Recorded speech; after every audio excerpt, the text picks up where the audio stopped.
Siapa di sini yang terkena penyakit anxiety? So, yang terkena penyakit anxiety takut mati nggak? Takut mati kan? Sama Rasulullah udah diwanti-wanti, namanya penyakit wahan. Bahasa sekarang, bahasa medis namanya apa? Anxiety. Ketika dibawa ke rumah sakit, nggak ada diagnosanya. Kalau datangnya ke rumah sakit, disarankan ke psikiater. Orang yang lemah imannya akan datang ke orang pinter. Di rumah sakit nggak ada diagnosanya, kalau datang ke orang pinter, dianggapnya penyakit santet, sihir, guna-guna. Itu kalau datangnya ke orang pinter. Siapa orang pinter? Ustadz yang ngaku dukun yang ngaku ustadz, dukun yang ngaku ulama. Jangan tersinggung ulama. Ulama itu apa sih? Orang yang ahli ilmu. Ilmu apa? Ilmu bohong. Ada yang jujur, ada yang baik. Kalau yang menyampaikan kebaikan namanya ulama baik, ulama akhirat. Kalau yang mengajaknya kepada keburukan namanya ulama dunia, ulama su. Jangan tersinggung dulu guys. Ya. Sehingga gini, kalau datanya ke orang pinter, ada orang anxiety, ladang basah. 1001 sensasi yang saya rasakan. Kadang kepala kelayangan, nafas pendek, badan gemetar, badan lemes. Di perut ada yang jalan-jalan. Ustadz tolong ini kenapa? Namanya uskun. Itu ada buhul dalam perut kamu. Ada buhul. Padahal apa? Namanya orang asam lambung, otomatis zat asamnya akan berlebih. Zat asam akan melahirkan gas lambung. Dari gas lambung ini yang namanya gas selalu mencari tempat celah yang lebih besar. Barakallah. Ya, gas itu selalu mencari tempat celah yang lebih besar. Ibarat kata kita masukin gas ke balon, pasti dia terbang. Dia selalu mencari tempat yang lebih tinggi. Begitupun gas perut. Di perut dipenuhi dengan usus-usus besar sehingga mereka mencari celah di antara usus sehingga berasa gerak-gerak di perut. Itu gas namanya. Kalau datangnya ke orang pinter dinamakan apa? Sihir, buhul. Makanya ayo mencerdaskan kehidupan bangsa. Jangan sampai termakan oleh oknum-oknum. Ya, jangan sampai termakan oleh oknum-oknum yang mengaku ustadz. Ujung-ujungnya apa? Jualan minyak ruqyah. Dah. Bukankah dalam agama kita dikasih tahu memperjualbelikan ayat Allah itu haram hukumnya? Bukan jualan Al-Quran loh ya, memperjualbelikan ayat Allah. Bawa-bawa dalil demi tujuan perutnya. Kemudian memperjualbelikan doa, itu kan haram hukumnya.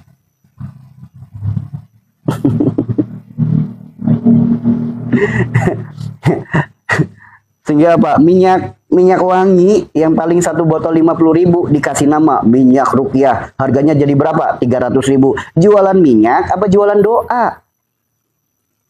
Sama nih yang lagi viral juga, garam ruqyah. Garam 1 kilo 8.000 guys. Dikasih nama garam ruqyah, harganya sampai ratusan ribu. Jualan garam apa jualan doa? Makanya sekarang harus cerdas kita itu. Jangan ikuti ulama yang cari hidup dari agama, ikutilah ulama yang menghidupkan agama. Ya, harus seperti itu. Masa iya jahiliyah dari dulu jahiliyah mulu? Kapan atuh udah cerdasnya? Kapan atuh warasnya? Rasulullah udah bersabda, tidaklah Allah titipkan penyakit, melainkan Allah gugurkan dosa. Bukannya sadar akan dosa, malah berprasangka, sakit saya gara-gara orang itu, sakit saya gara-gara makanan. Ayo cerdas atuh dah, yang waras. Yang waras atuh. Asal hidup cuma sekali. Prasangka buruk terus menerus. Kadang yang membuka prasangka yang mengaku ulama, mengaku loh. Saya bukan menyebut ulama, mengaku ustadz, justru mengajak kepada keburukan. Mengajak kepada keburukan. Orang sakit bukannya disadarkan akan dosa, ini orang sakit dikasih prasangka buruk. Nanti dari prasangka buruk dia cerita ke keluarganya, keluarganya ikutan prasangka buruk. Dah. Estafet dosa, estafet prasangka buruk, paralel dosanya. Dari gerbang satu nih, seorang orang yang ngaku ustadz, kamu gara-gara ada santet sihir guna-guna, dia akhirnya gelisah, cerita ke pasangannya, pasangannya punya suudzon, cerita lagi ke orang tuanya, ke keluarganya, semuanya suudzon berprasangka buruk. Apa kabar dosa orang yang membuka gerbangnya? Tuh teman-teman, paham ya di sini ya, apa yang saya maksudkan, paham ya? Jadi jangan ikut-ikutan oleh oknum-oknum yang cari hidup dari agama, mengatasnamakan agama, dakwah lewat pengobatan. Kenapa? Dakwah lewat pengobatan itu laku teman-teman. Lakunya kenapa? Karena banyak orang yang sakit. Banyak orang yang putus asa dengan penyakit. Banyak. Putus asa dengan penyakit. Orang kalau lagi putus asa dengan penyakit, diiming-imingi, yang penting sembuh, pasti mau. Diiming-imingi, sembuh instan, pasti mau. Karena Rasulullah sudah mewanti-wanti, hei umatku, perbanyaklah doa. Untuk apa? Untuk terhindar dari fitnah Dajjal laknatullah alaih. Kenapa? Karena fitnahnya Dajjal ngeri, teman-teman. Dajjal akan datang dengan gunung emasnya. Tangan kanan dan kirinya akan mengeluarkan air dan api. Kemudian Dajjal bisa menghidupkan orang yang mati, bisa menyembuhkan orang yang sakit, bisa mengkayakan orang yang minta kaya. Ngeri nggak? Siapa itu? Banyak tentaranya sekarang. Menyembuhkan, sembuh secara instan. Kemudian ada lagi tangan kanan dan kirinya mengeluarkan air dan api. Maksudnya Pak, seakan-akan tangannya sakti. Begitu nyentuh orangnya kesetrum. Banyak nggak sekarang yang kayak gitu? Tidak mendidik, hanya menjadikan orang itu malas. Yang penting sembuh, yang penting sembuh. Namun tidak menggugah, tidak menghidupkan keimanannya, tidak menghidupkan hatinya. Bukankah Rasulullah bersabda, tidaklah Allah titipkan penyakit, melainkan Allah gugurkan dosa? Maka kalau pengen sembuh, jangan sibuk ikhtiarnya, jangan sibuk cari obatnya, sibuklah perbaiki penyebabnya. Ini malah datang cari orang yang tangannya sakti. Sekali nyentuh setrum, sekali lurus, patah tulang langsung nyambung. Yang kayak begituan dicari. Cari itu sembuh bukan hanya jasad. Sembuh jasadnya doang, keimanannya tidak sembuh, ibadahnya tidak sembuh, akhlaknya tidak sembuh. Itu sembuh, namanya istidraj. Mau hidup dalam istidraj. Makanya kalau pengen sembuh, sembuhlah yang komplit. Sembuh apa? Sehat zahiran wa batinan. Dapat badan yang sehat, hatinya juga ikut sembuh. Kenapa? Nggak mungkin. Rasulullah juga bersabda, jika segumpal daging baik, semuanya akan ikut baik. Jika segumpal daging buruk, yang lain akan ikut buruk. Jadi adanya penyakit, buruk nggak? Buruk. Dari mana datanya? Adanya kotoran hati. Rasulullah bersabda, tidaklah Allah titipkan penyakit, melainkan Allah gugurkan dosa. Ingatkan dosanya. Bukan malah dibuka dosa, membuka prasangka. Ini gara-gara santet, gara-gara persaingan bisnis, gara-gara buhul, gara-gara tanah kuburan. Udah tuh itu zaman jahiliyah. Di luar negeri pola pikirnya udah jauh. Orang Indonesia, orang kita, pola pikirnya masih apa? Santet, sihir, guna-guna. Gimana mau berkembang? Gimana mau berkembang peradabannya? Memang benar santet, sihir, guna-guna itu ada. Jika Anda ulama yang baik, ketika Anda ada orang yang datang, memang benar dia terkena santet, dia terkena sihir, harusnya Anda menutupnya rapat-rapat. Jika memang Anda tahu, bersihkan oleh Anda tanpa kasih tahu. Untuk apa ngasih tahu? Pengen terlihat sakti, pengen terlihat hebat. Untuk apa sih mengharap pujian? Apa manfaat pujian untuk diri kita? Pada sesungguhnya, pada hakikatnya, alhamdulillah segala puji hanya milik Allah. Lalu kenapa engkau tunjukkan seakan-akan sakti? Agar apa? Agar banyak orang yang memuji. Nauzubillah. Semakin banyak orang yang tepuk tangan, semakin banyak nyamuk yang mati. Semakin banyak mengharapkan pujian, semakin mati hidup kita. Banyak gak yang seperti itu? Banyak kan seakan-akan sakti, seakan-akan hebat, bisa membongkar, bisa ngasih tahu. Ya kalau memang tahu, tutup aibnya. Tutup. Kalau memang bisa membersihkan, bersihkan. Ya karena udah tahu zaman akhir, makanya ayo diajak untuk sadar, untuk waras. Jangan tersinggung dulu guys. Ayo sadar dulu, ayo waras. Ya gitu ya. Seperti itu. Jadi solusi sehat, solusi sembuh, bukan kita sibuk cari obatnya, sibuklah perbaiki penyebabnya. Kalau sembuh hanya sebatas sembuh jasad doang, apa hebatnya? Kalau sembuh hanya sebatas sembuh doang, apa hebatnya? Sama aja dengan obat-obat obat-obat yang harganya 2000-an di apotik. Pusing sekalinya minum obat sembuh. Cuma gitu doang, receh. Kalau sembuh, kalau sakit pengen sembuh, jangan hanya melulu sembuh badannya doang. Sembuhkan pula hatinya. Bukankah hati ini pimpinannya jasad? Giliran sakit kepala aja buru-buru diobatin kepalanya. Giliran sakit hati aja, giliran hatinya berpenyakit, boro-boro diobatin. Sadar hatinya sakit juga enggak. Inilah kenyataan yang ada. Makanya Pak, ayo cerdaskan kehidupan bangsa. Dan oleh sebab itu, maka penjajahan di atas dunia harus dihapuskan. Jangan sampai kita terus dijajah oleh orang-orang oknum-oknum yang mengaku dirinya pintar, mengaku dirinya ulama. Ujung-ujungnya apa? Menjajah kita, morotin duit kita. Ibu, ini biaya rajahnya sekian, biaya jimatnya sekian, biaya minyaknya sekian. Itu penjajahan kehidupan bangsa. Dan oleh sebab itu, maka penjajahan di atas dunia harus dihapuskan. Makanya ayo, jadilah pribadi yang waras. Harus merdeka.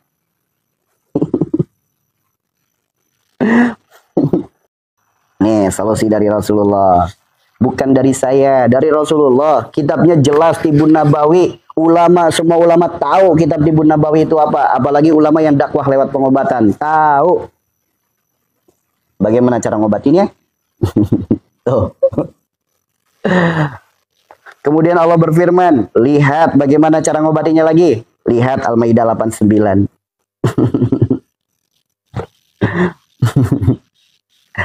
Tuh ya, makanya seperti itu ya teman-teman ya. Ternyata kehidupan kita saat ini, ya, kehidupan kita saat ini ternyata sudah diberikan solusi semuanya oleh Allah. Padahal firman-Nya itu dari 1400 tahun yang lalu. Namun ternyata masih tetap aktif, tetap bisa sampai sekarang. Karena Al-Quran itu mukjizatnya tidak lekang tidak lekang dimakan oleh waktu dan zaman. Ya. Nah, ini namanya kitab Tibun Nabawi ya. Makanya teman-teman kalau bisa punya kitab Tibun Nabawi, biar apa? Biar tahu kalau lagi sakit solusinya apa. Nggak dikit-dikit apotek, dikit-dikit kimia, dikit-dikit disuntik, ditakut-takutin. Sampai ada apa? Orang sakit ditakut-takutin. Ginjal kamu harus diangkat. Kalau nggak diangkat nanti kamu mati. Lah, ada ginjal nggak ada ginjal tetap aja mati. Namun kalau ginjalnya udah dicabut, penderitaannya makin panjang. 3 hari sekali harus cuci darah. Tentara Allah sudah diambil, emang ada kesempatan sembuh? Bukan Allah nggak mau menyembuhkan, bukan. Karena kitanya sendiri yang tidak berpegang teguh pada Al-Quran dan Sunnah. Kita lahir original, kalau bisa pulangnya original atau udah. Kita lahir sempurna, kalau bisa pulang juga sempurna.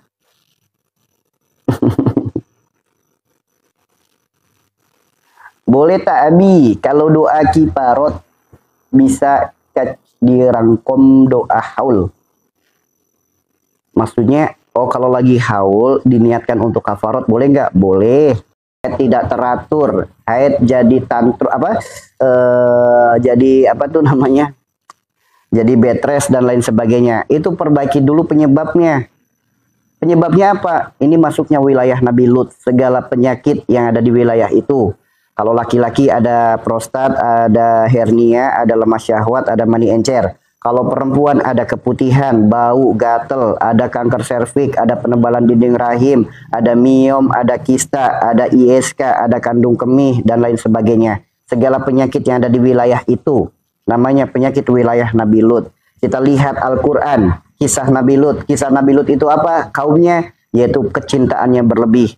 Orang ketika memiliki rasa cinta berlebih kepada hartanya, kepada tahtanya, kepada keluarganya, kepada pasangannya, kepada anaknya, pasti akan muncul penyakit pada wilayah itu. Kecintaan berlebih kepada harta, contoh pelit. Kedua, enggan bersedekah, menganggap ini punyaku. Pokoknya segala sesuatu punyaku, milikku, punyaku, milikku. Bahkan kecintaannya itu berlebih, akan muncul penyakit pada wilayah itu. Contoh, kenapa banyak remaja headnya sakit? Namanya remaja, dia masa puber. Kadang ngefans kepada seseorang yang berlebih, ngefans kepada teman sekelasnya yang berlebih, ngefans kepada teman sekolahnya yang berlebih, ngefans pada artis-artis yang berlebih. Nah, kecintaan berlebih menjadikan apa? Nyeri saat head. Nyeri saat head. Bahkan itu bisa jadi turunan loh teman-teman. Ibunya kalau head nyeri dulu zaman muda, punya anak nyeri lagi kayak gitu. Kenapa? Karena adanya kecintaan berlebih. Kalau pengen sembuh, kurangi kecintaan berlebihnya. Kurangi. Nah, setelah itu lakukan terapi. Ada 2 terapi untuk penyakit itu. Salah satu terapinya yaitu terapi duduk. Rutin terapi duduk, insya Allah headnya lancar, nggak sakit lagi, nggak demam lagi. Saya tanya, di sini yang headnya dulunya sakit, headnya dulunya nggak lancar, head dulunya nyeri, sekarang udah enak, siapa di sini? Yang sudah mengikuti terapi duduk? Yang udah ngikutin terapi duduk siapa? Yang sudah nerapin terapi duduk, segala masalah ketika head akan head, mau setelah head, sekarang udah sembuh. Headnya udah nggak sakit lagi, udah nggak pusing lagi, udah nggak badan sakit lagi. Pokoknya udah nyaman headnya, udah lancar headnya, udah lancar headnya. Siapa di sini? Ada? Banyak ya? Banyak kan? Banyak. Ya, kalau pengen sembuh, makanya 1, perbaiki dulu penyebabnya. Jangan ada kecintaan berlebih. Yang kedua, lakukan terapi namanya terapi duduk. Tahu terapi duduk nggak teman-teman? Tahu terapi duduk nggak?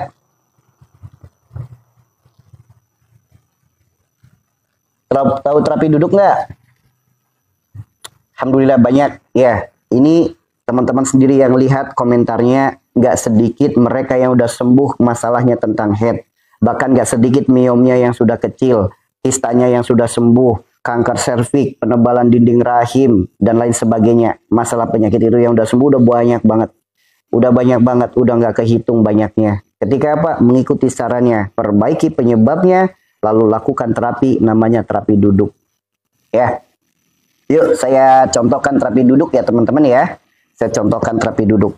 Bentar, saya atur dulu. Soalnya pakai sarung.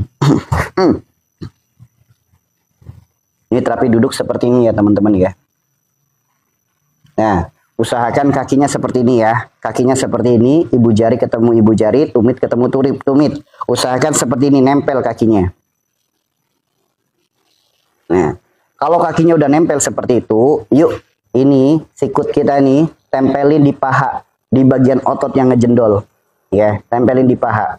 Ya, tempelin aja kayak gini sambil ditekan sama badan. Nanti sebelahnya lagi gitu. Rutin aja kayak gini, diistiqomahkan kayak gini, ya. Kurang lebih ya berapa kali tekanan lah. Bukan hanya tekan ya, udah ditekan geser. Tekan geser. Ya, tekan geser ini. Nah, nanti kalau udah seperti ini, paha kita otomatis langsung hangat. Pahanya otomatis langsung hangat. Kenapa bisa hangat? Ini tanda peredaran darah dan oksigen itu lancar.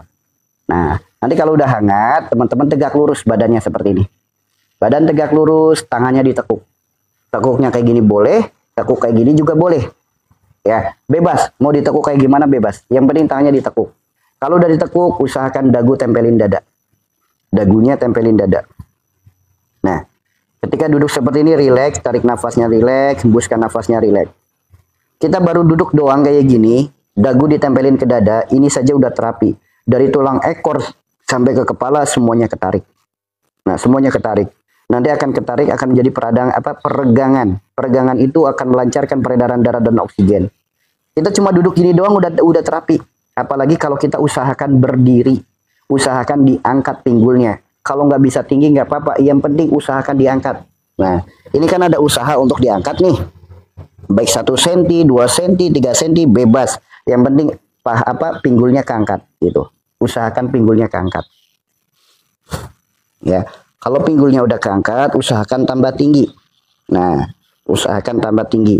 Apalagi kalau nanti udah bisa sampai berdiri. Insya Allah masalah tentang yang tadi disebutkan, baik itu perkara head, baik itu perkara miom, perkara kista, perkara apapun yang ada di wilayah itu, baik laki-laki ataupun perempuan, insya Allah sembuh. Bahkan bukan hanya itu, ambeien. Banyak orang yang udah sembuh dari ambeien. Tidak 1-2 orang yang melakukan terapi ini, memperbaiki penyebabnya, sembuh dari ambeiennya udah banyak. Udah nggak kehitung. Di room ini udah nggak kehitung. Apalagi kalau di majelis. Ya, kalau pasien yang datang ke majelis udah nggak kehitung berapa jumlah orang yang sembuh setelah melakukan terapi ini. Allah yang menyembuhkan ketika ia mau berubah. Kan jelas firman Allah. Allah tidak akan merubah suatu kaum sebelum ia merubah dirinya sendiri. Makanya kalau pengen sembuh, perbaiki penyebabnya. Perbaiki. Baru lakukan ikhtiar. Apapun ikhtiarnya boleh selagi tidak keluar dari tuntunan syariat agama. Kalau ikhtiarnya keluar dari syariat agama, tinggalkan. Ya, yang penting ikhtiarnya tidak keluar dari syariat agama. Ya, itu ya teman-teman ya. Insya Allah lakukan terapi itu, lakukan terapi duduk. Terapi duduk itu masya Allah manfaatnya luar biasa. Bahkan bagi orang-orang yang memiliki masalah tulang ekornya bermasalah, kemudian masalah-masalah pada ususnya, masalah pada lambungnya, sok dilakukan terapinya. Misal, ada lagi misal kayak usus buntu, atau radang usus, atau kanker usus, dan lain sebagainya. Sok weh, lakukan terapi itu. Ya, kalau udah rutin terapi itu insya Allah nyaman banget di perut. Bahkan yang baru pertama praktek itu biasanya langsung apa? Langsung berasa mules, kayak pengen buang air besar. Biasanya itu. Biasanya, namun nggak semua seperti itu ya. Nggak semua seperti itu. Ya, itu solusinya. Mudah apa sulit? Mahal apa gratis? Berarti apa? Berkaitan dengan perjalanan hidup yang menjadikan dosa. Jika sakitnya pada kaki sebelah kiri itu disebutnya hablum minallah, hubungan kita dengan Allah, yang menjadikan dosa itu apa? Adanya kemusyrikan, adanya kemunafikan, adanya perjalanan hidup yang menjadikan kezaliman, kesombongan, dosa riba, itu penyebabnya. Nah, itu penyebabnya. Lalu bila mana kalau sakitnya, yang sakitnya itu kaki sebelah kanan. Kaki sebelah kanan disebutnya hablum minanas. Hablum minanas itu apa? Hubungan kita dengan manusia. Hubungan kita dengan manusia. Contohnya apa? Memutus silaturahim, adanya benci, adanya dendam, adanya permusuhan, itu bisa jadi penyebabnya. Ya, jadi penyebabnya dulu perbaiki. Ketika kakinya sakit, yuk kita punya masalah silaturahim dengan siapa? Ya, kita punya masalah silaturahim dengan siapa? Perbaiki. Yuk, kalau kakinya sakit, ingat-ingat kembali perjalanan hidup kita yang menjadikan dosa, kezaliman, kesombongan, kemaksiatan, kemunafikan, kemudian dosa riba. Yuk segera istighfarkan, segera bertaubat. Kalau kita udah akui kesalahan, kita perbaiki, insya Allah ikhtiar apapun diberikan kemudahan. Ya, terus apa namanya? Kita Allah berikan kemudahan. Jadi penyebabnya diperbaiki. Ikhtiar apapun insya Allah diberikan kemudahan. Ya.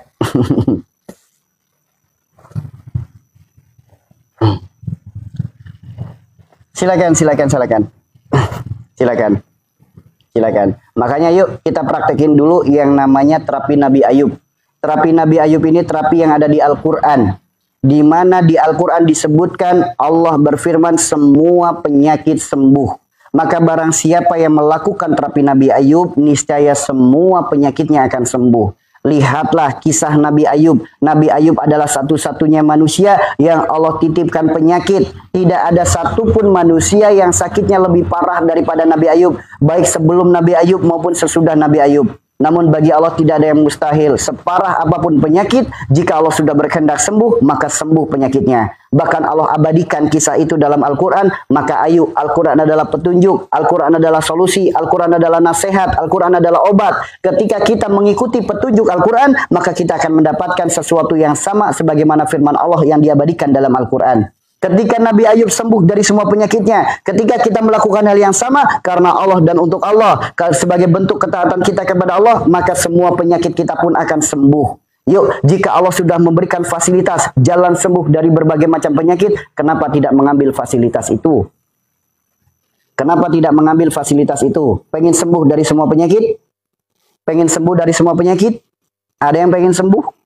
Mau penyakit apapun, tanpa terkecuali, nggak usah disebut, tanpa terkecuali. Kalau pengen sembuh dari berbagai macam penyakit, ikutilah jalan sembuh sebagaimana Nabi Ayub sembuh dari berbagai macam penyakitnya. Bahkan di Al-Quran disebutkan, bukan hanya sembuh penyakitnya, Allah kembalikan lagi apa yang pernah hilang dari dirinya. Ketika sakit, hilang tahtanya. Ketika sakit, hilang kedudukannya. Ketika sakit, berkurang hartanya. Ketika sakit, dijauhin tetangga, saudara, anak, dan lain sebagainya. Ketika melakukan hal yang sama sebagaimana Nabi Ayub, Allah kembalikan semuanya. Yang mungkin dulu uangnya habis buat berobat, insya Allah dikembalikan lagi untuk berobat, dikembalikan dalam bentuk utuh. Yang mungkin saat sakit dijauhi saudara, jauhi keluarga, insya Allah keluarga saudara mendekat lagi.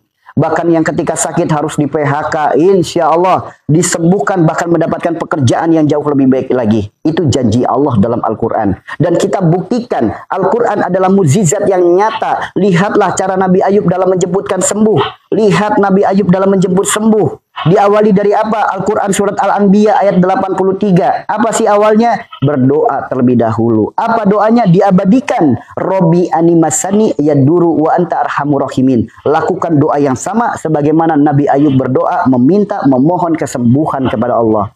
Robbi animasani yaduru wa anta arhamur rahimin. Hafalkan doanya, amalkan doanya. Itu doa itu ada di Al-Quran surat Al-Anbiya ayat 83. Silakan teman-teman tulis, teman-teman catat. Ya. Setelah doa itu, apa yang Allah perintahkan kepada Nabi Ayub? Allah perintahkan Nabi Ayub untuk menggugurkan janji dan sumpahnya.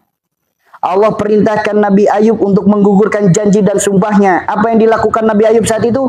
Nabi Ayub berjanji akan mencambuk istrinya. Ketika istrinya pulang. Istrinya itu keluar. Gak pulang-pulang. Nabi Ayub marah, nanti kalau pulang saya akan cambuk istri saya. Padahal apa? Istrinya keluar untuk menjual rambutnya. Kenapa dijual rambutnya? Karena sudah tidak ada lagi uang untuk membeli makan. Dia terpaksa menjual rambutnya demi untuk menukar dengan makanan. Ketika istrinya pulang, Nabi Ayub marah. Istrinya menjelaskan, saya keluar bukan untuk bermaksiat. Saya keluar bukan untuk apa-apa. Saya keluar untuk menjual rambut saya. Karena melihat perjuangan istrinya menyarankan, ya Nabi Allah, kamu adalah Nabi, kamu lagi sakit, mintalah sembuh sama Allah. Karena melihat perjuangan istrinya seperti itu, akhirnya Nabi Ayub berdoa. Doa penuh dengan malu. Saya dikasih sehat sepanjang tahun, baru sakit selama 20 tahun, masa iya saya mau minta sembuh? Maka dengan doa yang penuh dengan kemaluan, bukan penuh dengan kemaluan, doa penuh dengan rasa malu, doa penuh dengan kesadaran diri, doa itu pun malu-malu. Apa doanya? Robbi animasani yaduru wantara hamurahimin. Ya Allah, hamba sakit, tapi nggak apa-apa ya Allah, Engkau kan maha penyembuh, Engkau kan maha pengasih, Engkau kan maha penyayang. Tuh.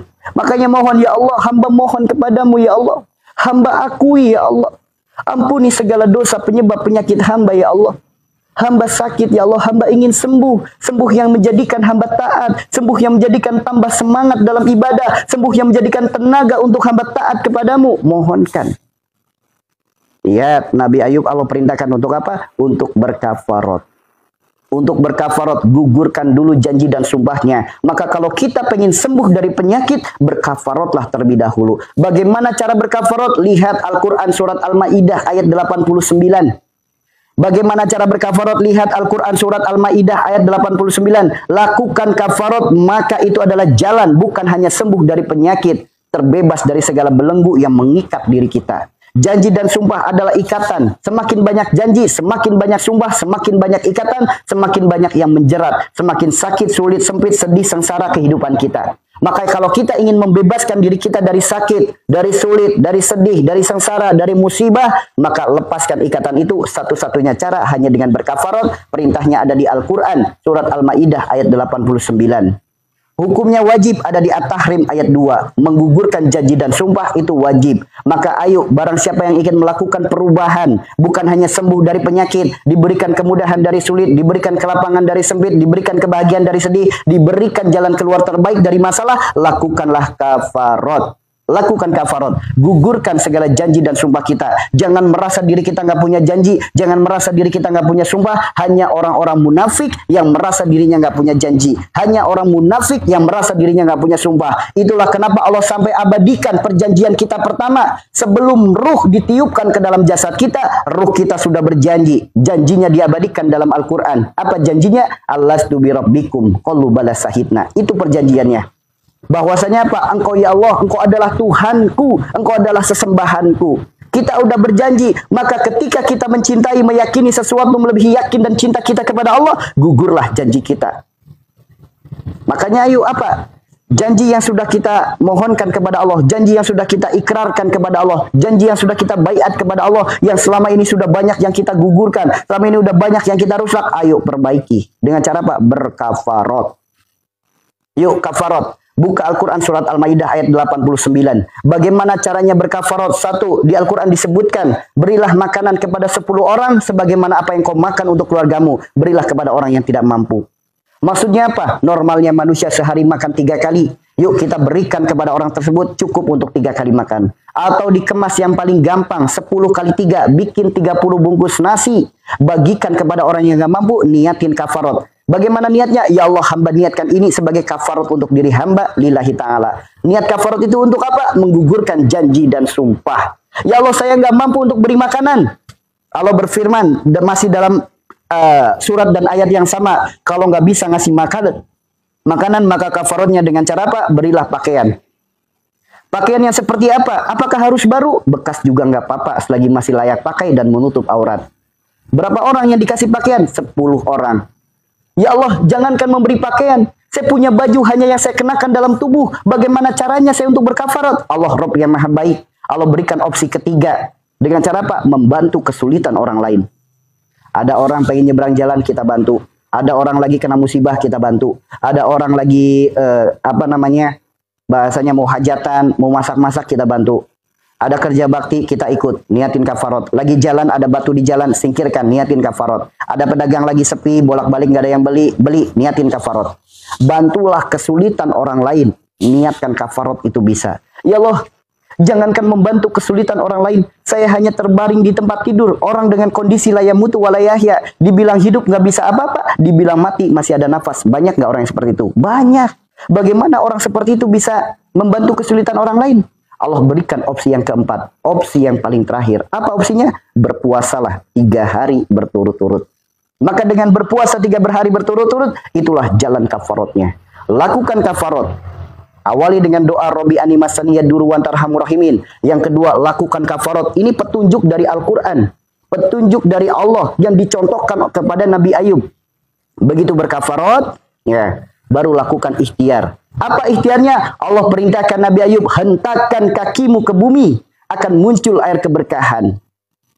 Yuk, itu Nabi menghentakkan kaki ke bumi, muncul air keberkahan. Kisahnya diabadikan dalam Al-Quran. Apa iya kejadian itu, hal itu hanya terjadi untuk para nabi? Apa kabar kita, para pendosa? Apakah dengan kita melakukan hal yang sama akan muncul pula air keberkahan? Al-Quran adalah mukjizat yang nyata. Mukjizatnya tidak akan pernah lekang dimakan oleh waktu. Kita melakukan hal yang sama akan muncul pula air keberkahan untuk kesembuhan kita. Yuk, bagi teman-teman yang tidak percaya, kita buktikan Al-Quran adalah mukjizat yang nyata. Kita buktikan dengan menghentakkan kaki ke bumi akan muncul air keberkahan. Siapapun yang melakukannya sebagai bentuk ketaatannya kepada Allah, sebagai bentuk keimanannya kepada Al-Quran, maka dengan menghentakkan kaki ke bumi muncul air keberkahan. Dari air keberkahan inilah jalan sehat, jalan sembuh semua penyakit. Dari air keberkahan inilah jalan untuk dikembalikannya segala harta yang hilang, segala jabatan, segala tahta yang hilang karena sakit, dikembalikan semuanya. Itu janji Allah dalam Al-Quran. Maka ayo kita praktekkan sebagaimana yang Allah contohkan dalam Al-Quran lewat perantara kekasihnya Nabi Ayub alaihissalam. Kita praktekkan hal itu, kita ikuti sebagai bentuk keyakinan, ketaatan kita kepada Allah. Kalau coba-coba nggak usah. Perintah Allah bukan untuk coba-coba. Perintah Allah untuk kita jalani, untuk kita laksanakan sebagai bentuk keimanan dan ketaatan kepada Allah. Namun kalau coba-coba nggak usah ikut-ikutan kalau coba-coba. Perintah Allah kok coba-coba, dah. Iman macam apa perintah Allah coba-coba? Coba dulu mau sholat. Barangkali kalau sholat, perintah Allah kok coba-coba. Perintah Allah lakukan dengan keimanan, maka akan terbukti sembuh penyakitnya. Kalau tidak percaya, praktekin. Ya. Puasa kafarat harus 3 hari berturut-turut? Ya, harus 3 hari berturut-turut. Kafarat diberikan kepada yang tidak mampu. Kalau ditaruh di masjid, boleh nggak hari Jumat? Boleh niatin kafarat. Boleh. Boleh niatin kafarat. Baik itu orang mampu itu bukan berarti mereka yang rumahnya reot, bukan berarti mereka yang makannya sulit, bukan hanya itu. Kita kalau bicara orang mampu gampang. Teman-teman pengen umroh nggak? Pengen? Yuk berangkat. Pengen sih, tapi berarti dia nggak mampu. Berarti orang yang belum umroh sama saja dia orang nggak mampu. Mampu di sini bukan hanya materi saja, mampu segala-galanya. Ya, teman-teman pengen haji nggak? Pengen, ayo berangkat haji. Tapi, nah itu orang nggak mampu.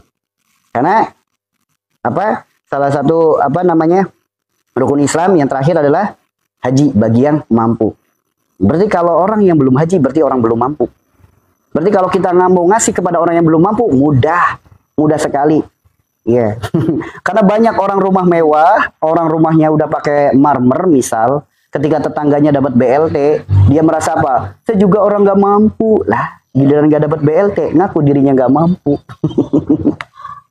Ya, yuk kita lakukan terapi duduk, terapi Nabi Ayub. Ya, kita lakukan terapi Nabi Ayub. Buktikan Al-Quran adalah mukjizat yang nyata.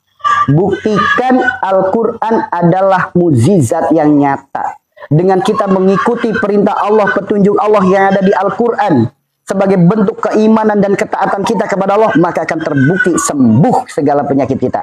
Yuk, buktikan. Kenapa? Dengan kita ikuti perintah Allah, dengan kita ikuti petunjuk dari Allah, kita ikuti dengan penuh keimanan, maka akan menjadi bukti yang nyata. Jalan sembuh semua penyakit. Semua, nggak usah ditanya untuk asam lambung boleh nggak? Semua. Untuk migrain boleh nggak? Semua. Bukan hanya penyakit jasad, penyakit hidup juga sembuh. Ya, nanti dikasih tahu makna daripada ini semua. Yuk, insya Allah. Yuk, caranya gimana? Teman-teman berdiri seperti ini ya. Berdiri tegak lurus seperti ini ya. Badan tegak lurus. Badan tegak lurus, usahakan kaki arahnya ke depan semua. Jangan letter V. Buktikan Al-Quran adalah mukjizat yang nyata. Nabi Ayub menghentakkan kaki ke bumi, muncul air keberkahan. Begitupun kita pendosa, jika kita beriman kepada Al-Quran, iman akan perintah Allah, kita lakukan hal yang sama, akan muncul pula air keberkahan. Yuk, badan tegak lurus seperti ini, kaki semua menghadap ke depan, lalu bacakan doa, sebagaimana doanya Nabi Ayub. Apa doanya? Robbi, animasani yaduru wa anta arhamur rahimin. Setelah itu, angkat kakinya. Angkatnya ke depan, bukan ke atas. Kalau ke atas kan kayak gini ngangkatnya, ini ke depan. Ya, angkat kaki ke depan. Lalu dagu tempelin ke dada. Dagu kita tempelin ke dada. Ucapkan bismillahi Allahu akbar. Hentakkan kakinya ke bumi. Nah, saat menghentakkan kaki kanan, kaki kiri angkat. Saya ulangi lagi ya. Bismillahi Allahu akbar. Bismillahi Allahu akbar. Bismillahi Allahu akbar. Yuk, kaki kanan 7 kali, begitupun kaki kiri. Bismillahi Allahu akbar. Bismillahi Allahu akbar. Bismillahi Allahu akbar. Gerakan sesederhana itu, gerakan semudah itu bisa jadi jalan sembuh semua penyakit. Teman-teman lakukan hal yang sama, buktikan akan muncul air keberkahan. Sok buktikan. Yuk, silakan dipraktekkan, akan muncul air keberkahan. Jalan sembuh semua penyakit, petunjuk dari Allah yang diabadikan dalam Al-Quran, yang dicontohkan oleh kekasihnya Nabi Ayub alaihi salam. Buktikan, jika ada iman dalam dada kita, melakukan hal yang sama dengan penuh keimanan, maka sembuh penyakit kita. Bukan hanya sembuh penyakitnya, Allah berfirman, dikembalikan lagi hartanya, dikembalikan lagi kedudukannya, dikembalikan lagi anak-anaknya, dikembalikan lagi semuanya.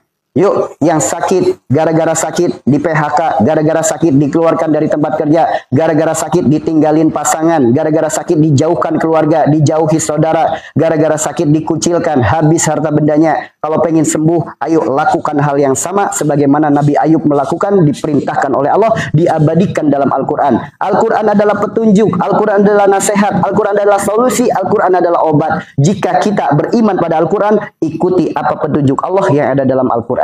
Ikuti, dijamin, jaminan sembuh semua penyakit. Jaminan sembuh semua penyakit. Telapak kaki letaknya segala saraf yang ada dalam organ dalam tubuh kita. Telapak kaki kita terdapat ratusan saraf, ribuan saraf, seluruh organ dalam tubuh kita. Teman-teman pernah datang ke refleksi, nggak dipijit. Nggak dipijit. Ya, cukup dipegang telapak kakinya, dipijit telapak kakinya, namun menjadi jalan sembuh berbagai macam penyakit. Ini rahasia di balik telapak kaki. Ya, kenapa sampai ngos-ngosan? Nafasnya sampai ngos-ngosan. Ingat, setiap nafas yang terhembus diawali dengan Bismillahi Allahu Akbar, maka setiap oksigen yang mengalir dalam tubuh kita akan membantu darah memperlancarkan semuanya. Sehingga ketika ada sumbatan, ketika ada masalah, organ tubuh yang bermasalah, organ tubuh yang berpenyakit, atas izin Allah, Allah jadikan kun sembuh. Itulah janji Allah. Jika tidak percaya, praktekkan. Jika tidak percaya, praktekin. Al-Quran adalah mukjizat yang nyata. Buktikan. Bahkan di room ini, udah nggak kehitung berapa jumlahnya. Dari mereka yang sakit, dari berbagai macam jenis penyakitnya. Apalagi penyakit masalah yang di wilayah kemaluan itu mah gampang. Masalah head dan lain sebagainya itu mah gampang. Sok dipraktekin terapi Nabi Ayub, jalan sehat, jalan sembuh semua penyakit. Di sini, siapa yang udah sembuh dari penyakit setelah rutin lakukan terapi Nabi Ayub? Bagaimana terapinya? Usahakan setiap hari. Usahakan setiap hari, kalau bisa usahakan pagi hari. Ini bisa dijelaskan, baik dari segi medis, baik dari segi ajaran leluhur, apalagi dari segi spiritual. Ini bisa dijelaskan. Karena firman Allah itu mukjizat yang nyata. Mau dijelaskan dari segi manapun akan masuk, teman-teman. Lihat, medis mengajarkan apa? Sering-sering jalan kaki tanpa alas kaki. Yuk, Kenapa ketika jalan kaki tanpa alas kaki? Ini adalah terapi. Di bawah telapak kaki kita terdapat ratusan bahkan ribuan syaraf. Yuk, itu secara medis. Secara ajaran nenek moyang leluhur. Maksudnya apa? Dalam bahasa Jawa disebutnya apa? Orang yang gampang sakit, orang yang hidupnya sulit, orang yang hidupnya sengsara karena kakinya kurang bau tanah. Maksudnya apa? Kurang berjalan di dunia. Ya, itulah kenapa orang zaman dulu tanpa alas kaki mereka berjalan. Bukan gak punya sendal, bukan.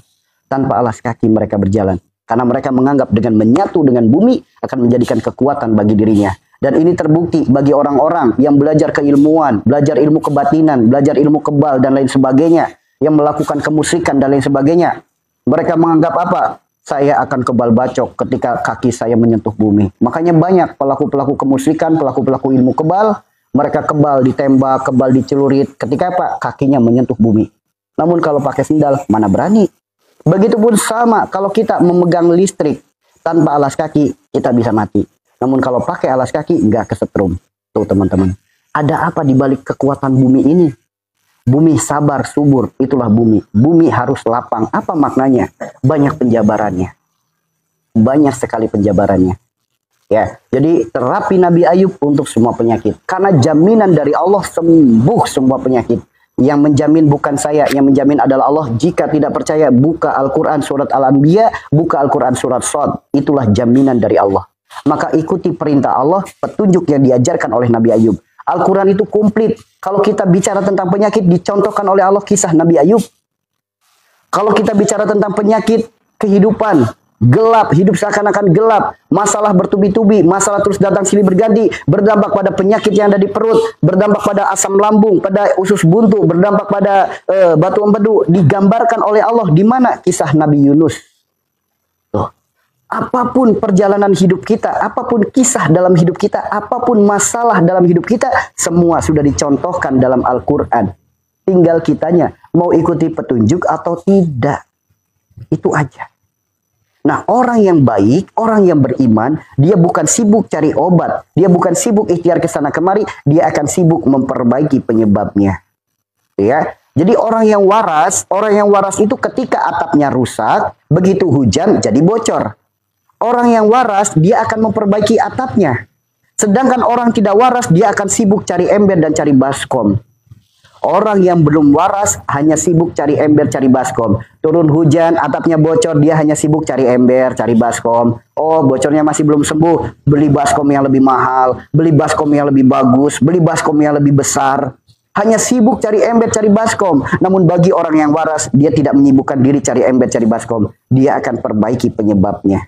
Karena ketika penyebabnya sudah diperbaiki, tanpa ember, tanpa baskom, bocornya sembuh. Begitupun tentang penyakit, jika penyebabnya diperbaiki, jika Allah menghendaki sembuh, sembuh penyakit kita. Obat milik Allah, kesembuhan milik Allah, pertolongan milik Allah. Lantas kenapa kita enggan mendekat kepadanya?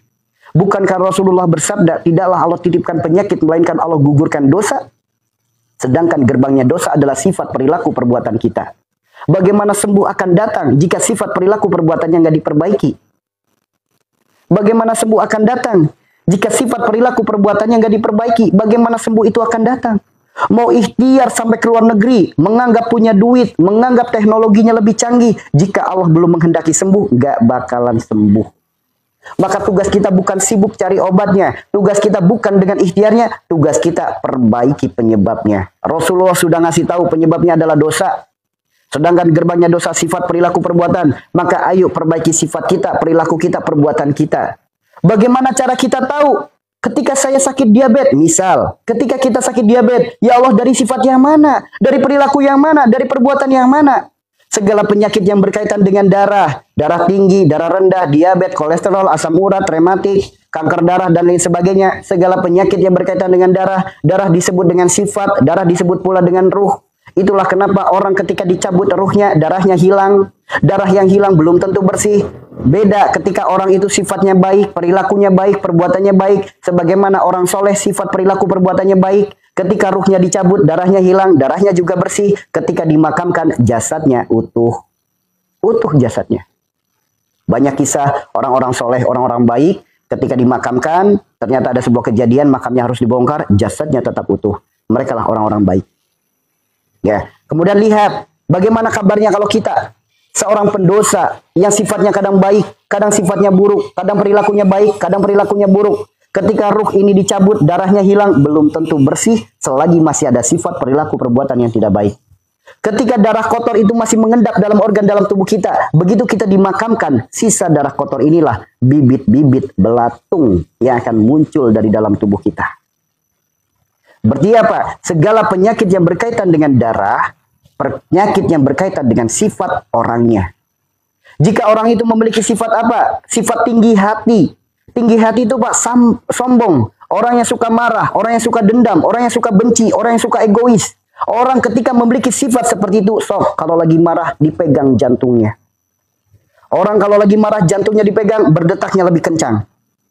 Detak jantungnya lebih kencang. Jantung fungsinya apa? Memompa darah. Ketika pompanya kencang, pressure-nya kencang, terjadilah hipertensi, tekanan darah tinggi. Orang darah tinggi mau minum obat apapun, selagi dia masih pemarah, selagi dia masih pendendam, selagi dia masih egois, tetap aja darah tingginya nggak bakalan sembuh. Mau diminumin obat apapun, makanya Pak, di medis disebutkan darah tinggi adalah penyakit yang tidak bisa disembuhkan, hanya obat terus-menerus. Tuh teman-teman. Begitupun sama ketika orang memiliki mental yang lemah, hatinya lemah, dikit-dikit baper, dikit-dikit tersinggung, dikit-dikit dibatin, dikit-dikit nangis. Ada masalah sedikit tersinggung, ada masalah dikit dibatin, dirasa sensitif, ada masalah dikit nangis. Orang yang mentalnya remah akan muncul penyakit darah rendah. Sok saya tanya, siapa di sini yang terkena penyakit darah rendah? Saya tanya, baperan nggak? Gampang tersinggung nggak? Gampang nangis nggak? Kalau ada masalah apa-apa di batin, apa-apa dirasa, ujung-ujungnya Pak, nangis. Ada nggak yang seperti itu? Penyakit darah rendah, sok. Siapa yang punya penyakit darah rendah? Gampang nangis nggak orangnya? Gampang nangis orangnya. Gampang tersinggung. Gampang baper. Itulah kenapa kebanyakan orang yang terkena penyakit darah rendah, kebanyakan adalah perempuan. Kenapa perempuan? Karena laki-laki berpikir dengan logikanya, perempuan berpikir mengedepankan rasanya.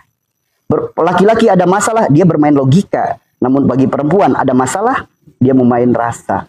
Jika lemah iman, bukan lemah iman, lemah mentalnya, rasanya akan jadi baper, akan jadi tersinggung, peduli penilaian orang lain terhadap dirinya, maka terjadilah darah rendah.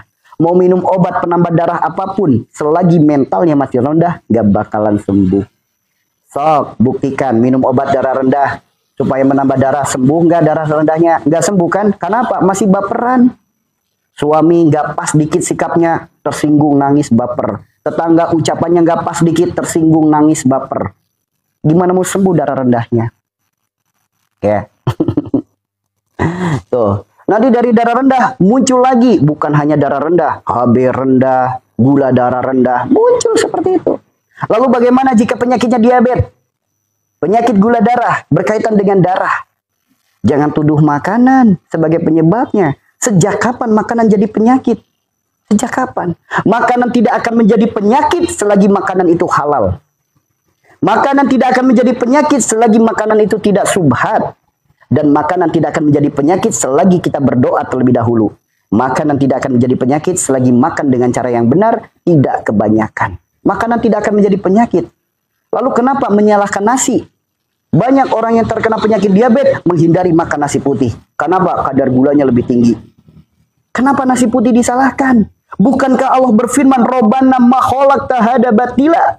Tidak ada satupun yang Allah ciptakan sia-sia. Bahkan Allah berfirman dalam surat yang lain, Allah ciptakan langit bumi beserta isinya untuk bertasbih kepada Allah. Untuk diambil manfaatnya oleh manusia. Berarti apa? Nasi dari padi. Padi ciptaan Allah bukan. Di dalam nasi ada ruh. Di dalam medis disebutnya karbohidrat makhluknya. Tasbih nggak sama Allah? Nasi bertasbih kepada Allah. Satu butir nasi bertasbih kepada Allah. Makhluk yang bertasbih kepada Allah dituduh sebagai penyebab penyakit. Pertanyaannya, yang menuduh nasi penyebab penyakit, bertasbih nggak dia sama Allah? Ayolah, jadilah orang yang waras. Jangan suka menyalahkan orang lain. Belajarlah bercermin, belajarlah berkaca, lihatlah diri sendiri. Dosa apa, kesalahan apa yang pernah kita lakukan sehingga sekarang terjadi penyakit seperti ini. Bukan kalau Rasulullah bersabda, tidaklah Allah titipkan penyakit, melainkan Allah gugurkan dosa. Penyebabnya sakit gara-garanya dosa, bukan gara-gara makanan. Rasulullah ngasih taunya dosa. Orang zaman sekarang ngasih taunya makanan. Kenapa lebih percaya ucapan orang zaman sekarang ketimbang sabda nabinya sendiri? Orang yang kita harapkan syafaatnya. Manusia yang paling sempurna. Manusia yang paling mulia. Penghulunya para nabi. Penghulunya para arwah. Kenapa? Katanya asyhadu alla ilaha illallah wa asyhadu anna muhammadar rasulullah. Sabda nabinya nggak dipercaya, ucapan orang zaman sekarang dipercaya. Di mana letak syahadatnya? Di mana letak keimanannya? Di mana tauhidnya? Maka benar yang disampaikan Rasulullah, berpegang teguhlah pada Al-Qur'an dan sunnahku. Inilah pesan terakhir Rasulullah sebelum beliau berpulang kepada Allah. Terbukti sekarang banyak orang menyalahkan makanan, banyak orang menyalahkan ini itu dan lain sebagainya. Ya. Padahal orang bukan hanya di Indonesia, banyak orang yang makan setiap hari pakai nasi. Bahkan bagi mereka pekerja keras, mereka yang banting tulang, kerja harus dengan tenaga, porsi nasinya jauh lebih banyak daripada kita. Apakah mereka terkena gula? Andaikan nasi penyebab penyakit gula, semua orang makan nasi, semua orang terkena gula. Kenapa justru yang terkena penyakit gula hanya dia, dan dia? Kenapa nggak semua orang? Berarti yang salah nasinya atau orangnya? Yang salah nasinya atau orangnya? Kenapa menyalahkan nasinya? Sedangkan nasi bertasbih kepada Allah. Andaikan nasi berontak, yuk, bisa nggak nasi berontak? Bisa. Ya Allah, apakah dengan tujuan ini engkau ciptakan hamba? Engkau ciptakan hamba sebagai sebutir nasi. Engkau perintahkan hamba untuk bertasbih, untuk jadi manfaat oleh manusia. Namun manusia menuduh saya sebagai penyebab penyakit gulanya.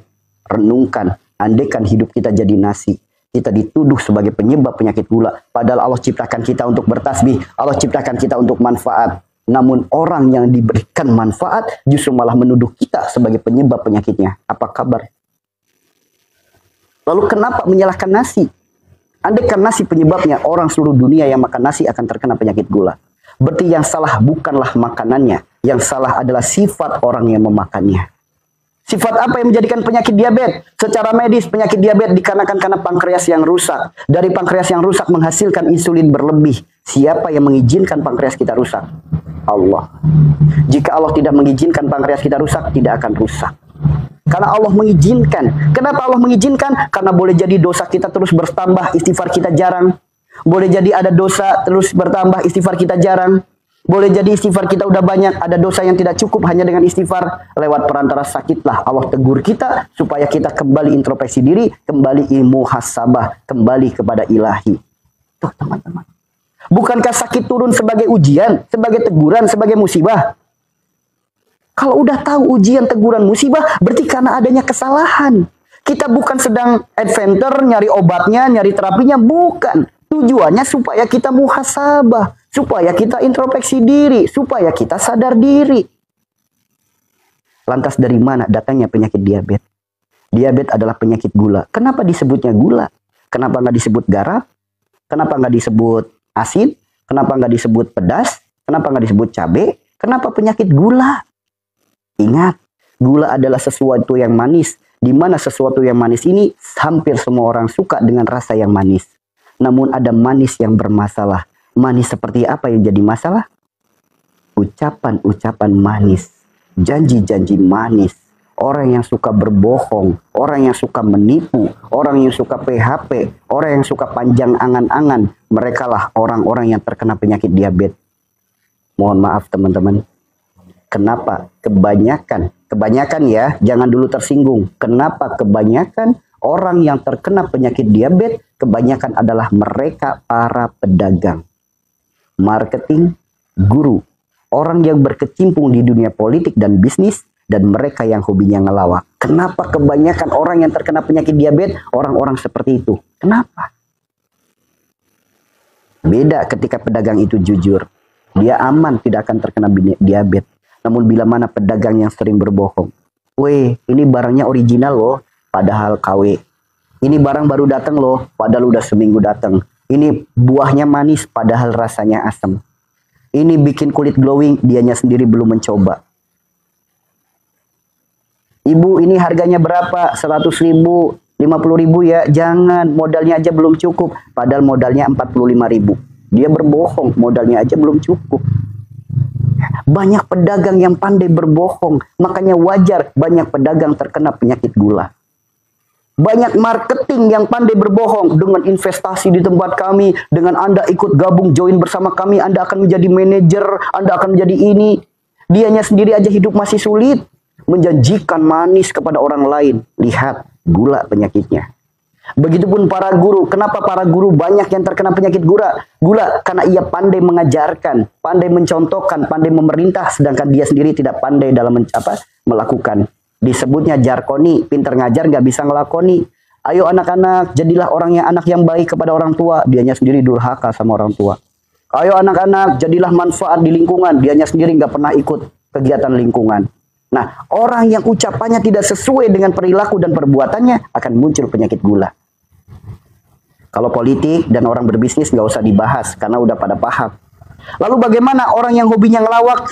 Kenapa juga terkena penyakit gula? Karena orang yang hobinya ngelawak pandai dalam mengarang cerita, pandai dalam berbohong. Maka itulah kenapa sok teman-teman browsing, teman-teman cari tahu penyakitnya para pelawak. Dari mulai Sri Mulat sampai sekarang artis-artis pelawak, apa penyakitnya? Hampir semuanya diabetes.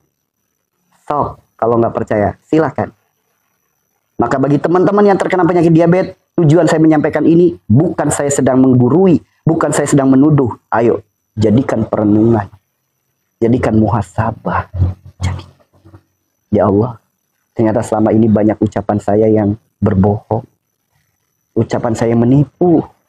Saya suka PHP, saya suka merayu, saya suka menghasut. Ampuni ya Allah, ampun. Gimana mau sembuh kalau penyebabnya belum diperbaiki?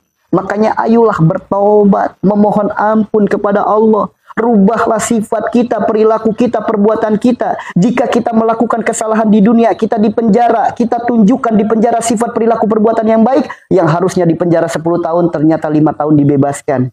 Allah Rabb yang Maha Pengasih, Allah Rabb yang Maha Penyayang. Masa iya kasih dan sayangnya kalah dengan makhluk, kalah dengan hukum manusia? Gak mungkin. Gak mungkin. Makanya ayo lakukan perubahan. Rubah sifat kita, rubah perilaku kita, rubah perbuatan kita. Mohonlah ampun kepada Allah. Ya Allah, hamba aku ya Allah. Semua penyakit hamba dikarenakan karena dosa-dosa hamba. Hamba mohon ya Allah ampuni segala dosa penyebab penyakit ini ya Allah. Engkaulah Rabb yang Maha memiliki sembuh. Engkaulah Rabb yang Maha memiliki pertolongan. Hamba mohon ya Allah, tolonglah hamba untuk mendapatkan sembuh yang berkah darimu. Bimbinglah langkah kaki ini untuk mendapatkan ikhtiar yang terbaik darimu. Ikhtiar yang kau ridhoi, ikhtiar yang kau berkahi. Jika kita sudah meminta seperti itu, Allah menghendaki kita sembuh. Allah akan bimbing langkah kaki kita menuju hal yang menyembuhkan. Andaikan sembuhnya kita harus dengan obat, andaikan sembuhnya harus disuntik, andaikan sembuhnya harus lewat dokter, harus lewat rumah sakit, Allah akan bimbing langkah kaki kita untuk berjumpa dengan yang terbaik. Andaikan sembuhnya kita harus lewat ustadz, harus lewat kiai, harus lewat tabib, harus lewat herbal, harus lewat terapi, pasti Allah akan bimbing langkah kaki kita bertemu dengan yang terbaik. Karena bagi Allah itu nggak ada yang mustahil. Jika Allah sudah menghendaki sembuh, satu butir nasi bisa jadi obatnya. Seteguk air bisa jadi obatnya. Bagi Allah tidak ada yang mustahil. Maka ayo, manusia punya kendala, Allah punya kendali. Jika Allah sudah ikut andil, yakinlah tidak ada yang mustahil. Kebanyakan kita, karena kita tidak melibatkan Allah dalam urusan kita, tidak melibatkan Allah dalam ikhtiar kita. Itulah kenapa ikhtiar bolak-balik kemana aja nggak sembuh-sembuh. Ikhtiar kemana aja nggak sembuh-sembuh. Karena hanya fokus cari obatnya tanpa memperbaiki penyebabnya. Ibarat kata di dalam rumah kita ada bangkai. Dari bangkai datanglah lalat. Lalat ibarat kata adalah penyakit. Kita hanya sibuk ngusir lalatnya. Sedangkan bangkainya masih ada. Lalat itu akan kembali lagi. Kemudian kita datang cari orang pinter. Untuk apa? Rumahnya dipagerin. Temboknya dipagerin, pintunya dipagerin dengan harapan lalat nggak bisa masuk. Selagi bangkainya masih ada, lalat akan tetap bisa masuk. Kita datangin lagi orang yang jauh lebih pintar lagi, insinyur katakanlah. Akhirnya rumah kita dipasangi beton 7 lapis. Boleh jadi lalat nggak bisa masuk, namun muncul penyakit baru yaitu kemusyrikan. Boleh jadi sembuhnya seakan-akan sembuh jasadnya, ternyata itu adalah istidraj, belatung ternyata teman-teman. Mau sembuh yang kayak gitu? Mau sembuh yang mengandalkan pertolongan orang lain sedangkan Allah gak dimintai tolong? Mau nyari sembuh yang kayak gitu? Nauzubillah, jangan sampai teman-teman. Ya, jika segumpal daging baik, semuanya akan ikut baik. Jika segumpal daging buruk, yang lain pun akan ikut buruk. Jika ada daging yang buruk, geletakin di dalam rumah. Lama kelamaan akan jadi bangkai. Ya, lama kelamaan akan jadi bangkai. Ketika jadi bangkai akan memunculkan bau. Makanya wajar sok dipegang lidahnya. Cium, bau nggak? Kalau bau tanda ada bangkai dalam hati kita. Sok diangkat ketiaknya, dipegang. Bau nggak? Kalau bau tanda adanya bangkai dalam tubuh kita. Tuh teman-teman. Tugas kita bukan mengusir lalatnya. Tugas kita ambil bangkainya. Bawa keluar bangkainya, kubur bangkainya, bersihkan bekasnya, pel bekasnya, wangikan bekasnya. Tanpa kita suruh lalatnya pergi, dengan senang hati atas izin Allah, lalat itu akan pergi dengan sendirinya. Begitulah penyakit. Jika kita perbaiki penyebabnya, tanpa kita suruh pergi penyakitnya, pergi. Makanya kalau ada penyakit jangan dimanja. Ya, kalau ada penyakit jangan dimanja. Pengen ini, beli ini. Dengar itu, beli itu. Pengen ke sana, datang ke sana. Penyakit dimanja. Penyakit itu ibarat kata tamu yang tidak diharapkan kedatangannya. Jika ada tamu tidak diharapkan kedatangannya, minta minum, dikasih minum. Minta makan, dikasih makan. Minta tidur, difasilitasi. Betah nggak tamunya? Betah. Begitupun penyakit, kalau dimanja apa kemauannya, apa keinginannya, betah penyakitnya. Maka mulai sekarang, jangan manjakan penyakit. Jangan manjakan penyakit. Jangan beralasan lagi sakit, menunda ibadah. Jangan alasan lagi sakit, menunda amal baik. Jangan alasan lagi sakit, menunda untuk melakukan hal-hal yang baik. Jangan, atuh. Makanya ayo, cerdaskan kehidupan bangsa. Cerdaskan diri kita. Waraskan diri kita. Karena selama ini kita dibodohi oleh diri kita sendiri. Dibodohi oleh sifat perilaku perbuatan kita sendiri. Dibodohi oleh nafsu kita sendiri. Tuh teman-teman. Ayo. Saatnya kita sehat, saatnya kita sembuh, saatnya kita waras. Ya, ingat kuncinya perbaiki penyebabnya, bukan sibuk cari obatnya.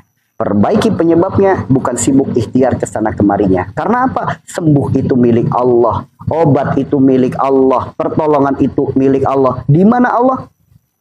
Allah berfirman, Allah dekat, sedekat urat nadi kita. Kalau udah ada yang dekat, sedangkan yang dekat adalah maha segala-galanya, kenapa mencari yang jauh? Kenapa mencari kesana kemari? Yang dekat gak didatangi.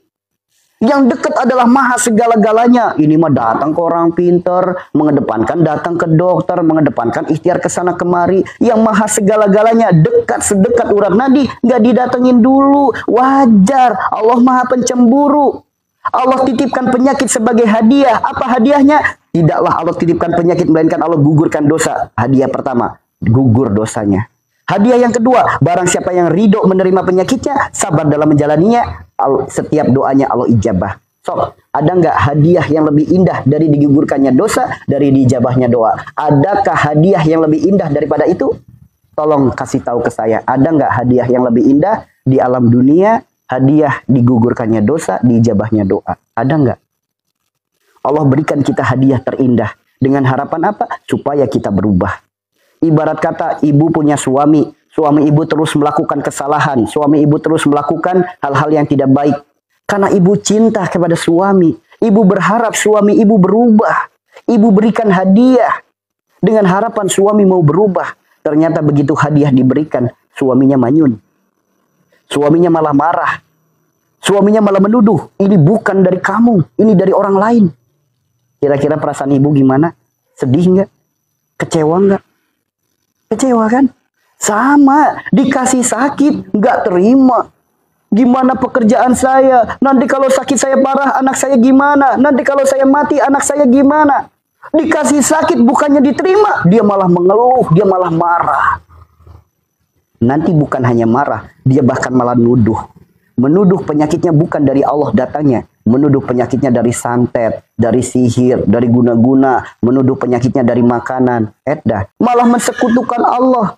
Malah melakukan hal-hal kemusyrikan. Gimana Allah nggak tambah sebel? Cek kata malaikat teh.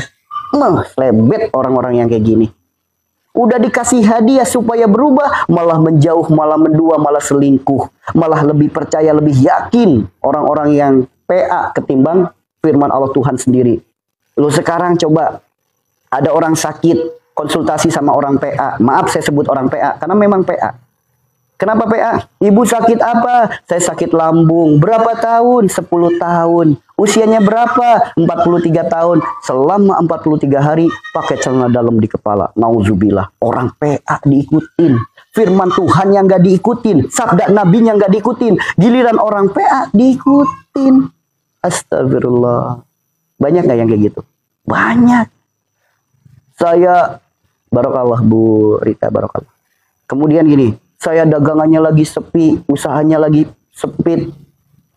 Ibu rendam celana dalam, ciprat-cipratin di dagangan. Nauzubillah. Allah berfirman dalam Al-Quran surat Fatir ayat 2. Jika Allah memberi rizki, tidak ada satupun yang bisa mencegahnya. Bila Allah memberi rahmat, tidak ada satupun yang bisa mencegahnya, menahannya. Gak ada yang bisa. Kalau pengen rezeki lancar, Allah berfirman dalam Al-Quran surat At-Talaq ayat 2, ayat 3. Wa may yattaqilla yaj'al lahu makhrajan wa yarzuqhu min haitsu la yahtasib wa may yatawakkal 'ala Allahi fa huwa hasbuh innallaha balighul amri qad ja'alallahu likulli syai'in qadra. Itu perintah Allah. Allah memerintahkan kita untuk tawakal. Kenapa enggak tawakal perintah Allah? Tapi giliran perintah orang PA sulung rendam celana dalam, ikut-ikutan rendam celana dalam. Gimana? Bukan. Namun bagi mereka yang tidak memiliki iman, dia akan ikut-ikutan Dajjal. Apa fitnahnya Dajjal? Dajjal akan datang dengan gunung emas. Tangan kanan dan tangan kirinya mengeluarkan air dan api. Siapa yang minta sembuh, diberikan sembuh. Siapa yang minta kaya, dikasih kaya. Siapa yang mati, dihidupkan. Itu fitnahnya Dajjal. Sekarang, banyak gak yang menawarkan seperti itu? Banyak. Orang mindsetnya apa? Yang penting sembuh. Gak peduli caranya kayak gimana, sesuai syariat atau tidak. Yang penting sembuh. Ciri-ciri orang ketika Dajjal turun, dengan senang hati dia ikut bersama dengan Dajjal. So, Dajjal belum turun saja, orang sakit berbondong-bondong pengen sembuh. Banyak gak? Banyak. Apalagi kalau Dajjal beneran turun, sembuh instan. Siapa yang gak tergiur? Dajjal belum turun saja, dengan iming-iming seperti itu udah banyak sekali yang berbondong-bondong. Ya. Ya, pahami itu teman-teman. Dajjal belum turun saja, fitnahnya udah banyak orang yang tergiur. Apalagi ketika Dajjal beneran udah turun. Berbondong-bondong dengan senang hati. Pengen kaya instan, pengen sembuh instan, pengen hidup bahagia, tangan kanan, tangan kirinya ngeluarin air dan api, pengen hidup sakti. Lah, Dajjal yang belum turun aja udah berbondong-bondong, gimana kalau turun beneran? Itulah kenapa Undang-Undang 1945 disebutkan cerdaskan kehidupan bangsa. Dan oleh sebab itu, maka penjajahan di atas dunia harus dihapuskan. Karena tidak berperi kemanusiaan dan tidak berperi keadilan. Lah, ulama kita udah ngewanti-wanti dalam 1945 Undang-Undang.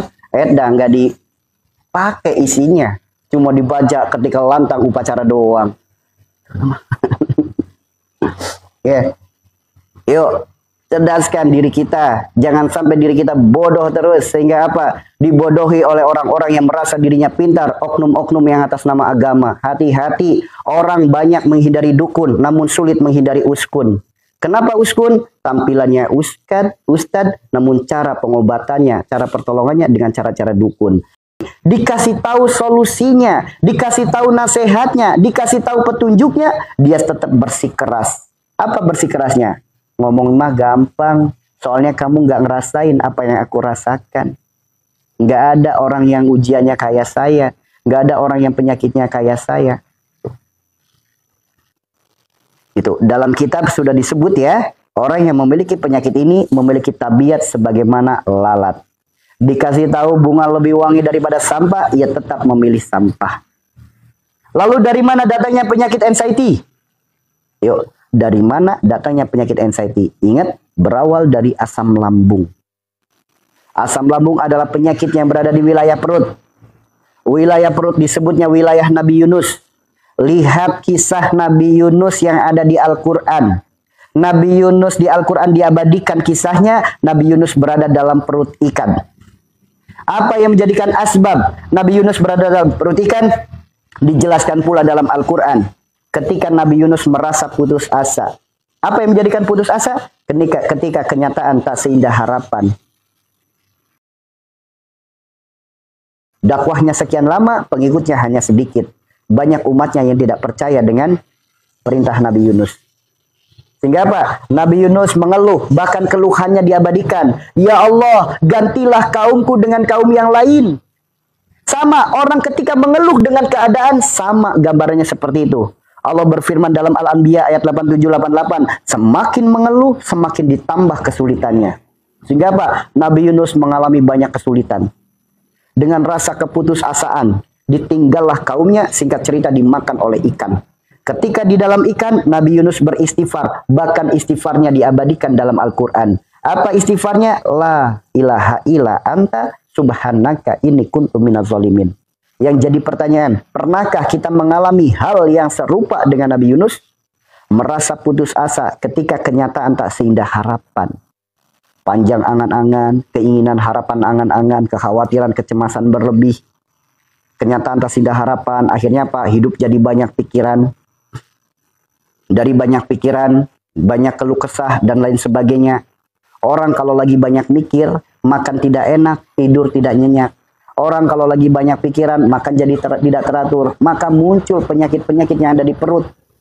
Nah, itulah kenapa ketika sudah di perut, lakukanlah istighfar. Sebagaimana istighfarnya Nabi Yunus. Apa istighfarnya? La ilaha illa anta subhanaka inni kuntu minaz zalimin. Memohon ampun kepada Allah karena telah zolim pada diri sendiri. Orang ketika lagi banyak pikiran, makan tidak enak, tidur tidak nyenyak, akhirnya muncul jadi penyakit. Orang ketika banyak kekhawatiran, banyak kecemasan, hidup jadi nggak tenang, mengalami fase kegelapan sebagaimana Nabi Ayub mengalami kegelapan di alam perut dan di alam laut. Maka lakukanlah istighfar. Ya Allah, hamba mohon kepadamu karena hamba telah zolim pada diri hamba sendiri. Jadi orang semakin banyak pikiran akan semakin zolim pada dirinya sendiri. Karena orang semakin banyak mikir akan jadi masalah. Orang kalau lagi ada masalah, jangan banyakin mikir, namun banyakin zikir. Dari banyak pikiran akhirnya muncul dari gejala asam lambung. Gejala asam lambung itu apa? Panas perih di ulu hati, sampai ke dada, sampai ke kerongkongan. Pernah ada? Nanti dari gejala asam lambung, pikirannya masih berkecamuk. Masalah seakan-akan tambah besar. Makin ruwet, makin rudet, ketakutan, kekhawatiran makin besar. Akhirnya terjadilah penyakit asam lambung. Apa itu penyakit asam lambung? Lambung kayak diperes-peres. Lambung kayak diiris-iris, lambung kayak dikucek-kucek, lambung luar biasa sakitnya. Pernah ngalamin itu? Dari penyakit asam lambung ini, akhirnya pikirannya tambah berkecamuk. Pikirannya tambah nggak karuan, takut nggak karuan, akhirnya lambungnya membengkak. Karena orang ketika terkena penyakit asam lambung, lambung akan memproduksi zat asam yang berlebih. Sehingga apa? Lambungnya membengkak. Membengkaknya lambung mengganggu ruang gerak jantung. Terjadilah penyakit GERD. Tahu penyakit GERD? Ruang gerak jantung terganggu lambung.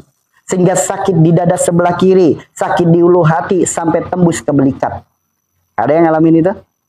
Terkena penyakit GERD, mau tidur rebahan ke kiri sakit, mau terlentang sakit, bawahnya sakit, terus dada sebelah kirinya. Sampai tembus ke belikat. Jantung terganggu lambung. Jantung disebut kolbu. Kolbu disebut hati. Hatinya sedang terganggu.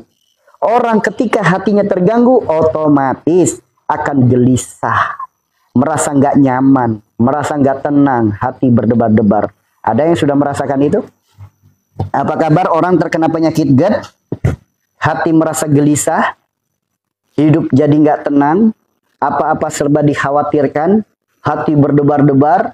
Datang pagi nggak nyaman, datang siang nggak nyaman, datang malam nggak betah. Ada yang merasakan itu? Dari itu, saya kasih tahu, akan muncul lemahnya iman. Orang ketika udah seperti itu, otomatis imannya akan lemah. Kenapa imannya lemah? Karena akan muncul ketakutan berlebih yang disebut dengan panic attack. Mau makan ini takut, mau makan itu takut, mau keluar rumah takut, dengar suara ambulan takut, dengar berita kematian takut, mau ke kamar mandi takut, mau berdiri takut. Semua muncul ketakutan. Segala sesuatu semuanya ditakutin. Bahkan dengar orang ketawa aja takut. Takut. Namun kalau dikasih tahu ini tanda lemahnya iman, mereka mengelak. Ini bukan lemahnya iman. Ingat, kita buktikan bersama ya. Ingat, Allah berfirman, orang beriman tidak ada kekhawatiran dalam hatinya. Khawatir nggak hidupnya? Khawatir kan? Khawatir penyakitnya nggak sembuh, khawatir penyakitnya tambah parah, khawatir kalau meninggal, nanti kalau mati anak saya gimana? Tanda orang khawatir, tanda lemahnya iman. Namun ketika dikasih tahu lemahnya iman, mereka nggak percaya, mereka mengelak. Dari ketakutan-ketakutan itu, akhirnya apa? Pikiran jadi takut, takut jadi was-was. Kekhawatiran jadi was-was, ketakutan jadi was-was, segala sesuatu jadi was-was. Was-was datangnya dari setan. Setan diciptakan dari api. Berarti orang ketika lagi was-was hidupnya, lagi banyak api dalam tubuhnya. Sehingga wajar yang namanya api takut dengan angin. Itulah kenapa orang ketika terkena penyakit ini, mereka takut terkena kipas angin. Jujur, takut nggak kena kipas angin? Orang yang namanya api takut dengan dingin. Makanya orang dengan sakit seperti ini sangat takut dengan rasa dingin. Sehingga apa? Ia bertemankan dengan jaket dan kaos kaki. Kemana-mana bawa fresh care. Supaya apa? Untuk ngangetin badan. Jujur, ada nggak yang seperti itu? Yang namanya api takut dengan air. Sehingga apa? Orang yang terkena penyakit seperti ini jadi males mandi. Jadi jarang mandi. Sok, berapa minggu sekali baru mandi? Berapa hari sekali baru mandi? Sok. Karena takutnya mandi bukan hanya takut dengan air saja. Takut kambuh di kamar mandi, takut kumat di kamar mandi, takut jatuh di kamar mandi, takut sempoyongan di kamar mandi, takut pusing di kamar mandi. Banyak cara takutnya yang pada intinya jadi males mandi. Ingat, kebersihan sebagian daripada iman. Orang yang nggak mandi, tanda dia orang nggak bersih. Jadi kebersihan sebagian daripada iman, orang yang nggak mandi, tanda lemahnya iman. Siapa di sini yang malas mandi? Siapa di sini yang takut mandi? Terbukti nggak lemah imannya? Nanti dari ketakutan-ketakutan itu datang penyakit baru lagi. Namanya apa? Anxiety. Apa itu? Gangguan kecemasan. Gangguan kecemasan. Hidupnya seakan-akan gelap.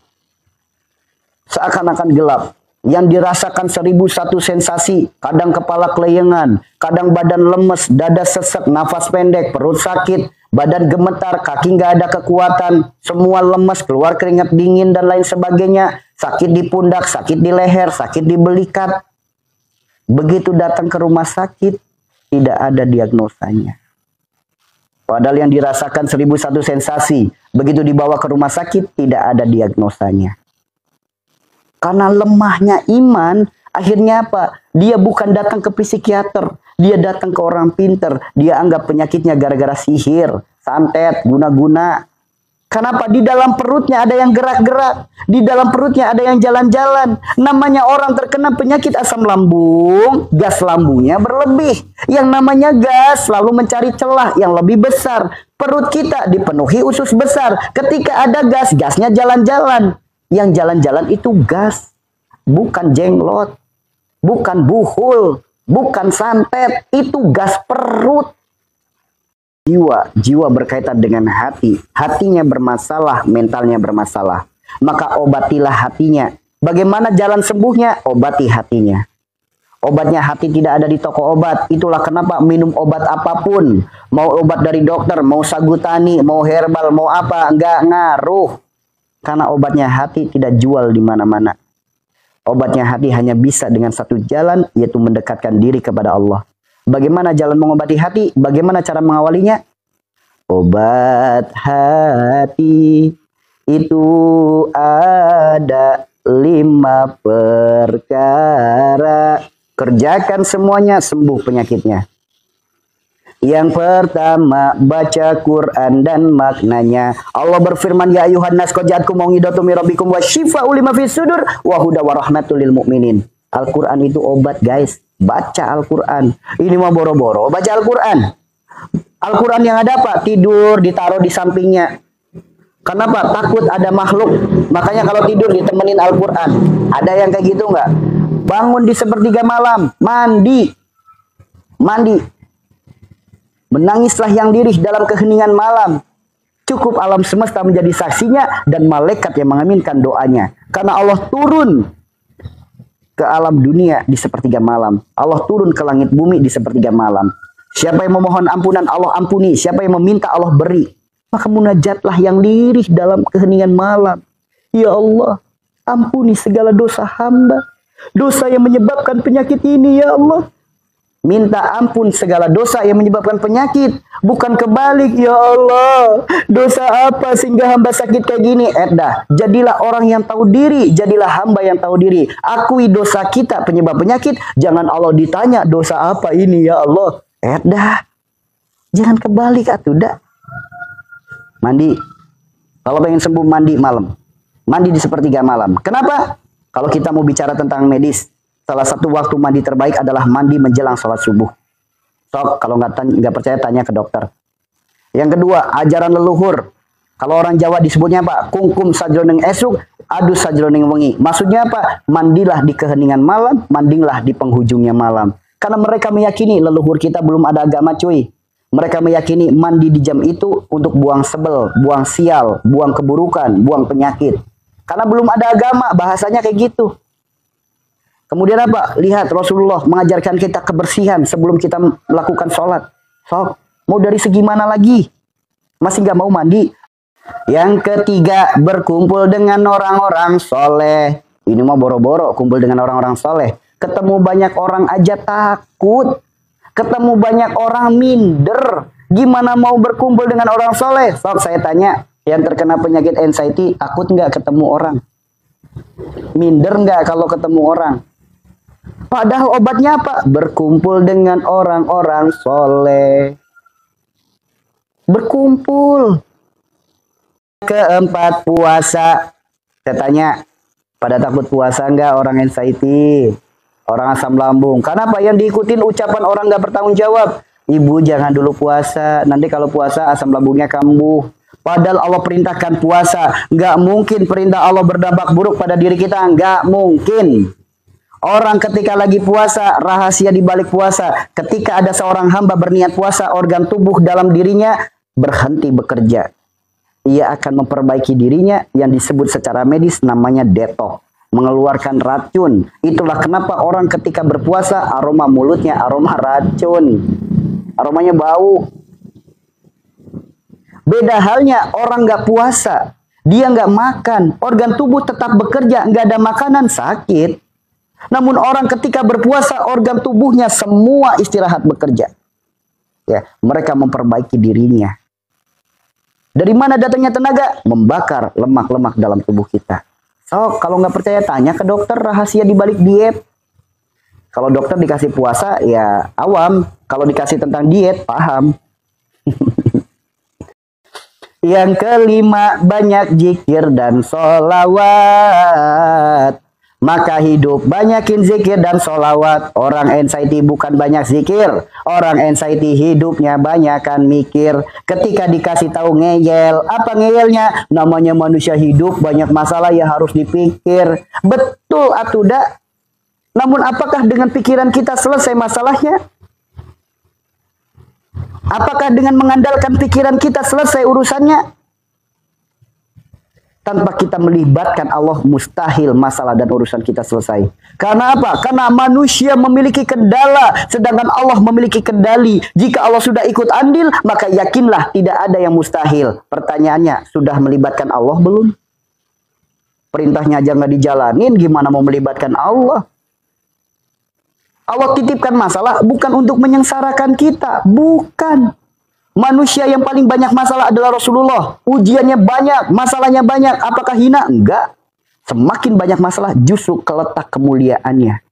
Udah dicontohkan. Ya saya kan bukan nabi. Ya wajar orang yang saya itu tuh kayak lalat dikasih tahu ngeyel mulu, ngeles mulu. Wajar kalau alibinya kayak gitu. Maka jadikan masalah itu jangan tempatkan di kepala, jangan hanya jadi beban pikiran, gak akan selesai.